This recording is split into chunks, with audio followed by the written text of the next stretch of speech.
চলো গল্প শুরু করা যাক। অধ্যায় ১ নয়ন। কষ্ট থেকে ভালোবাসা, দারিদ্র্যের আঘাত। রাত তখন মাত্র ভোরের অন্ধকার ছুঁয়ে আছে। গ্রামের ছোট্ট কাঁচা ঘরের টিনের চালে টুপটাপ পানি পড়ছে। কাল রাতের বৃষ্টির ফোঁটা এখনো শুকায়নি। সেই ভেজা ঘরেই বসে আছে নয়ন। বয়স বেশি না, কিন্তু চোখে ক্লান্তি যেন বহু বছরের। নয়নন জন্ম থেকেই অভাবের ঘরে বড় হয়েছে। তার বাবা দিনমজুর, মা লোকের বাসায় কাজ করেন।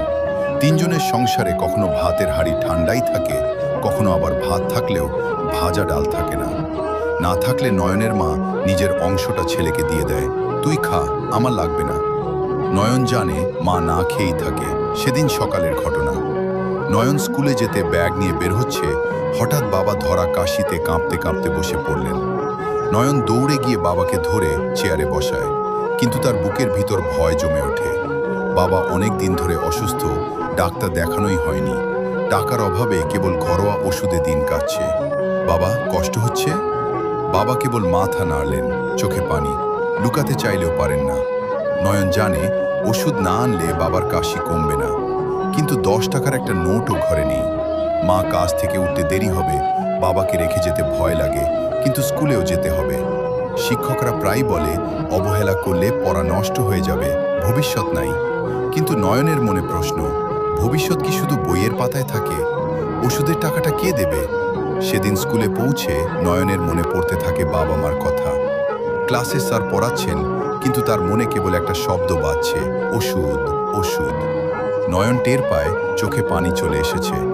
সহপাঠীরা তাকিয়ে আছে, কেউ ফিসফিস করছে, ওরে গরিব ছেলে, আবার কান্দে।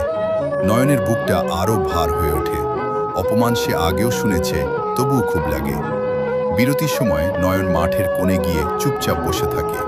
খেলার ছেলেরা ছুটোছুটি করছে, আর সে ভাবছে, আজ যদি বাবার ওষুধ কিনতে পারত।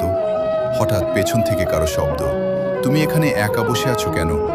নয়ন তাকিয়ে দেখে একটি মেয়ের কণ্ঠ, খুব নরম, শান্ত, গল্পের ভবিষ্যতের আলো। কিন্তু এখন সে শুধু একটি অচেনা কণ্ঠ। নয়নের চোখে জল জমে থাকে, কিন্তু সে মুখ ঘুরিয়ে নেয়। সে জানে কান্না দেখলে সবাই হাসবে, কিন্তু মেয়েটির কণ্ঠে হাসির কোনো ছাপ নেই, বরং উদ্বেগ, যা নয়নের হৃদয়কে একটু নরম করে। দুপুরে বাড়ি ফিরে নয়ন দেখে বাবা খাটে হেলান দিয়ে শুয়ে, মুখটা আরও ক্লো। তো বন্ধুরা, এই ছিল আমার গল্পের প্রথম অধ্যায়। দ্বিতীয় অধ্যায় পেতে আমার চ্যানেলটাকে সাবস্ক্রাইব করে ভিডিওটা শেয়ার করে দিবেন। ধন্যবাদ সবাইকে। দেখা হবে আমার গল্পের পরের পর্বে। ভালো থাকবেন, সুস্থ থাকবেন। আল্লাহ হাফেজ।